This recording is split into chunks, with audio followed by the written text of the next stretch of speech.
Hey guys, it's Mia Anstein here again, encouraging you to get outside, hunt, fish, shoot, and savor all that life has to offer. Today, it is awfully close to Christmas time, and that means gift giving and gift receiving. And today, I have some etiquette tips for you for those wonderful presents that you may receive. And I also am going to give you some tips about what to do when you receive your first firearm. She's an award-winning writer, a hunting guide, archery and rifle instructor, keynote speaker, and all-around outdoors woman who encourages you to get outside, hunt, fish, shoot, and savor all that life has to offer. And now, here's your host, Mia Anstein. I hope you are celebrating the season of Christmas and the birth of Christ. And I also hope that you get to celebrate with others. Some of us are not celebrating with others, and some of us are. So we need to know the art of receiving gifts gracefully.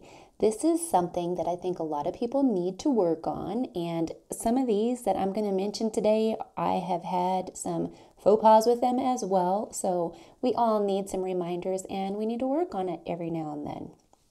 If you are not going to be able to get together with your family this year, and maybe you shipped and mailed packages, as a lot of us have had to do this year, be sure that you keep track of the gifts that you receive and send a thank you note to the person who sent that to you. And I will give that to you in one of the tips below on how to say thank you, because it's really an important thing that gets neglected quite often, and we don't want to do that. First of all, hopefully you get to have family over. And if you have company over, your aunts, uncles, grandmas, children, whoever it may be that you've invited to your house, I hope that you will either set a protocol at your house or follow the protocol where you're going. If you live in a kind of crazy haphazard household, then let's work on that. Let's get these things refined so that we can have a wonderful celebration and not step on a lot of people's toes, and let's have everyone be happy and receive their gifts gracefully. Second, wait for everybody to be present and prepared for opening gifts. Make sure if whoever the gift giver is, if they are there at the location where you are, you should wait for them to be present before you start opening the gift that they gave you. Ideally, if you're making coffee in the kitchen and you have to get out into the living room for presents, get out there. Don't stick around in the kitchen either and hold everybody up. Let's all be considerate of one another and get out there to open those gifts. Some households have a protocol where you have to wait for each person to open their gifts, or maybe one person opens one and then you go to the next one and the next one and the next one. And this is up to you at your household if you want to do it that way. It can be monotonous for some. And then also, what happens if somebody has a huge pile of gifts and somebody doesn't have a huge pile, and they're having to sit there and wait for 30 minutes or who knows how long for everyone else to open gifts? Maybe you might consider that and decide if that's actually the way you want to go. If you just have a couple gifts, maybe that is the way to go, and you can do it that way. But regardless, make sure everybody is present and ready to go. When you start opening packages, always check the card or the tag first. Make sure you know who it's from. Read that before you start opening. And this is where I said I had a faux pas this year. I received a package and I ripped it open. There was a card right there on the top, but I don't know where it went. I'm going to say I hugged it to the side. I don't know. But anyways, I ended up opening the present first and then reading the card. And that is not the way you want to open gifts. You want to read the card first or look at the tag first and then open the gift. Looking at this card and recognizing who it's from is important for, as I said, I'm going to be letting you know how to say thank you. So you want to know who you're going to say that to. So keep that in mind. If you received something that you think is super duper exciting and it's like the gun you've always asked for, or if it's the set of camo that you couldn't afford and you've dreamed of having, or maybe it's a trip somewhere. If you have received this and you're super excited, it's okay to show excitement, but try to manage the level of excitement so as to not like one up somebody who didn't get something as cool as you, or maybe someone gave you a toaster or something that just you weren't excited about. If they gave you something like that, you don't want to just make them feel bad. Even though you can use whatever they gave you, you don't want them to feel bad because you weren't raving over that item. Be sure to show your excitement, but be sure to manage that level so that you are not hurtful to someone else that may be around. Also, if you did receive something, maybe a toaster or a vacuum or I don't know, a gift that, yeah, you can use it and you need it, but you really didn't want it, be gracious. Be gracious regarding every gift that you receive. And again, we're going to go into saying thank you in just a second, but always show respect. Tell that person thank you. Say their name when you're telling them thank you, or if it's your mother, thank you, Mom. I'm so happy that you thought of me when you gave this. And be sure that you just show some regard to the person that gave you that gift. And also on a side note, when we're giving gifts, don't just give a gift because you want to receive a gift. It's not really about receiving. Think of other people and be generous in your giving, or as generous as you can. It's also not a great thing to give somebody something that you couldn't afford and they know it. It's also not wonderful to give something that you couldn't afford if it was too pricey for you. If it's something that the person on the receiving end knows is going to put you in a bind, they're going to have a hard time being grateful for that. So keep that in mind as a gift giver. Before I continue on, let's stop a minute and enjoy a word from my affiliates at WSI Sports. This winter, stay warm from head to toe with WSI Sports' heater gear layers. Use Leah's affiliate code LLCO10 at WSISports.com and get 10% off your order. All products are proudly made in the USA. WSI Sports is bringing back pride in American-made clothing. That code once again, LLCO10 for 10% off at WSISports.com. Hey, maybe you got some WSI heater gear under the tree. I know I told you guys in the last episode, or maybe the one before, that I ordered myself a new set. And that's something that if you ordered something and then you received it, that's another tip there. Don't let on that you already have it, or at least be gracious that you received this again and how this is something that you really loved and how neat it is that that person actually knew that's something that you really wanted. You don't have to let on that it's a double gift if they don't know, and you can work out later how to either re-gift that or return that or exchange it. Maybe you want to exchange it for another style or size or something like that. But don't make the person who got that for you feel bad because you already received that gift. Or if you happen to be somewhere and two people got you the same gift, just tell them, wow, this is so cool, because actually the second gift giver may be feeling a little bad if they already saw you open the other gift givers. So if you received that twice, the second gift giver may be feeling bad, but you can really lift them up by saying, wow, great minds think alike. You both hit the nail on the head, and this is just great. And again, let it go from there. You can later decide if you can exchange or re-gift. A lot of times people will give you a gift receipt and you can exchange or do something like that. Don't make it a high pressure situation and don't put anybody on the spot. Just try to put everyone at ease and let them know, wow, I mean, that is pretty cool if they both hit the nail on the head and got you exactly what you wanted. Very nice. When we're saying thank you, as I said, say their name.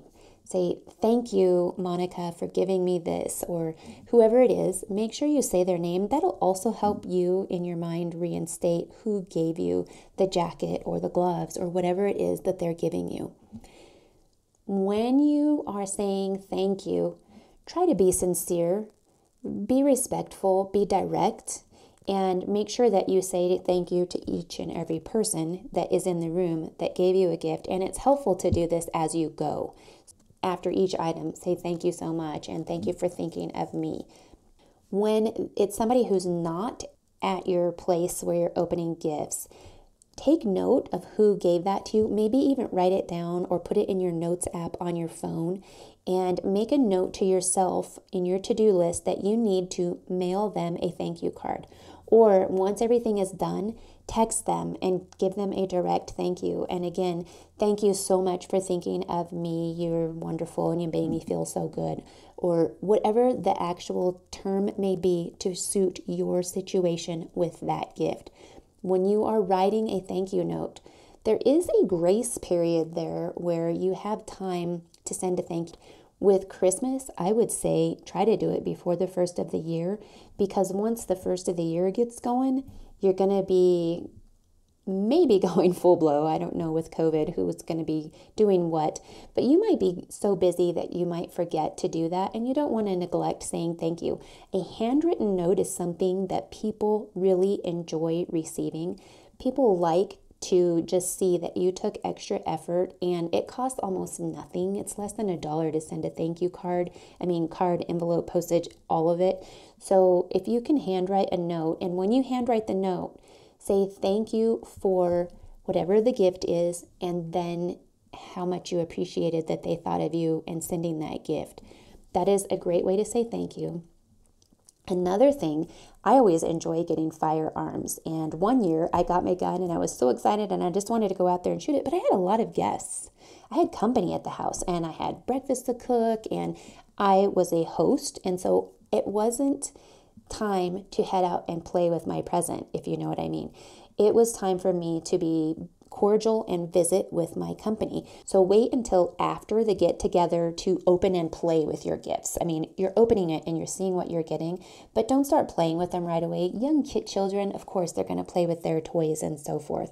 But as adults, we need to wait and we need to do this at appropriate times. So try to remember those things as you are graciously receiving gifts this year at Christmas. Something else I wanted to tell you is, yes, I always enjoy receiving firearms as gifts. It's a really cool thing, and I actually enjoy giving firearms as a gift when it's appropriate. As you know, we have to go through the background process and everything else, but I wanted to give you some statistics, or actually just a quote from the National Shooting Sports Foundation this year. And they said, quote, "The firearms industry was given the gift of millions of first-time gun owners in 2020. The industry now needs to do their part and welcome, invite, and educate these first-timers on firearm safety and introduce them to the recreational side of gun ownership. Be sure to do your part and invite a +1 with you to the range or field and help make 2021 the year of recruitment." End quote. Now, the year of recruitment, they do have that in quotes as well. So maybe that's a movement that we're going to see in the coming year. But as this quote from the National Shooting Sports Foundation says, once you're done with the hosting inside the house and so forth, and it's time to go outside and have some fresh air time, this is something we can do. We can go out and go plink with the 22s or shoot the air guns, whatever it may be. Get some outside time. It's a great time where you can have some recreational time with the family as well as mentor and teach others. If you are giving a firearm to a first timer, I do encourage you to take them out and teach them firearm safety and introduce them to a positive side of gun ownership and teach them how to safely use their new gun. Before I head on much further, I want to stop and take a break for a word from Mac Outdoors, and we'll be right back. For the love of the outdoors, open spaces, and mountains, shop www.mia.limited/one. The Mac Outdoors Mountains Are Calling series of apparel is perfect for you or your loved ones. Support the channel and shop now. www.mia.limited/one. I have mentioned it before, but anything that you do to support the channel, if you happen to purchase any WSI and use the affiliate code, I do get a little bit back from that. Or if you buy any Mac Outdoors apparel, I do get some money back from that. And it does help support the podcast, and I do greatly appreciate that. So thank you very much for any support you can share. If you have any questions about what I'm visiting about today, or if you have any comments that you would like to share, you can direct message me on social media. Just look for Mia Anstine. I am on Instagram, Facebook, Twitter, Parler, pretty much any of the social media outlets you can think of, I'm there. And you can direct message me. I do respond to my own messages. You can also, if you're not on social media, you can email me. The email address is contact@miaanstine.com. I will put those in the show notes so that you have the spellings and so forth. And let's carry on and talk about what we need to do when we unbox our new gun. Before you head to the range, you need to do a few things. But the first thing you want to do is verify that everything that you're supposed to have with the firearm is actually in the box. Check that out, and you can find that by looking at the owner's manual. If you haven't used a gun before, or if this is your first firearm, you're definitely going to actually need to read the manual. I know a lot of people don't read because they've already had a bolt-action rifle or they've had a firearm before, but we all really should read the manuals before we handle the firearm. Once you've read that manual, you definitely need to check the barrel for obstructions before you put the magazine in, before you chamber around. Always check a firearm to make sure that it's unloaded before you get going. Gun manufacturers do take a lot of care in packaging and boxing their equipment, but you never know when any packaging may have gotten inside the barrel, so give that a look. You also want to clean, wipe down, and just oil the firearm. And remember, before you clean a gun, you always want to verify that it's unloaded. Again, always check that out. And remember that we always treat every gun as if it were loaded. So even if you've already checked if the gun is loaded, just treat it as though it were loaded. If you need to know the rules of firearm safety, always treat the gun as though it's loaded. Keep your finger off the trigger and outside the trigger guard until you're on target and ready to shoot. Always point the muzzle in a safe direction, and always be aware of your target and what is beyond. Since you are cleaning and you may be indoors, you do need to make sure that you're pointing that firearm in a safe direction in the house or in your shop. Go ahead and clean that gun according to the manufacturer's instructions, and while you're cleaning it, kind of make sure that all the parts are tight, make sure the barrel is seated safely, the grips are on, and everything else. Double check the caliber of ammunition that this gun is going to need. Hopefully you got some new ammunition with the gun, but double check that caliber. And just so you know, the caliber is always stamped on the side of the barrel. The barrel of the gun is where you'll find the caliber, and you do want to make sure that if you received a new hunting rifle, if it's a 270 Winchester, then it needs to have 270 Winchester ammo. And I don't mean the brand of Winchester rifle. I mean the caliber that it's going to shoot, because I have a Tikka rifle that shoots 270 Winchester ammo. So you want to make sure that if it shoots 270 Win, that you have 270 Win. If it says it's a 270, it could also be a 270 Winchester Super Short Magnum, or it could be a 270 Magnum. All three of those are completely different rounds, and they're different shapes and sizes and will not work in one another's chamber. So you definitely need to check that for whatever type of gun it is. Again, you can refer back to the owner's manual for that. Once you've got that cleaned and put together and you're ready to head out to the range, you want to check it out again at the range before you have any ammunition. And something you can do with your rifle is do a dry fire. Take it out to the range, point it in a safe direction, cock the hammer or pull the slide back and pull the trigger, and then you can get a feel for how hard you're going to have to pull that trigger, how crisp it's going to break, and you can see if there's going to be any malfunction before you actually start shooting live rounds. Something I like to do is put it on a bench rest, maybe a shooting sled, and shoot it first out of that, just in case there's anything wonky that's going to happen. If you have any other tips that you would like to share, as I said, you can contact me on social media or email me, contact@miaanstine.com. I'd love to hear from you, and I hope that you received something that you wanted this year. And I also hope that you were a generous giver. Have a Merry Christmas, and I'll talk to you again. Have a great one. Bye, guys.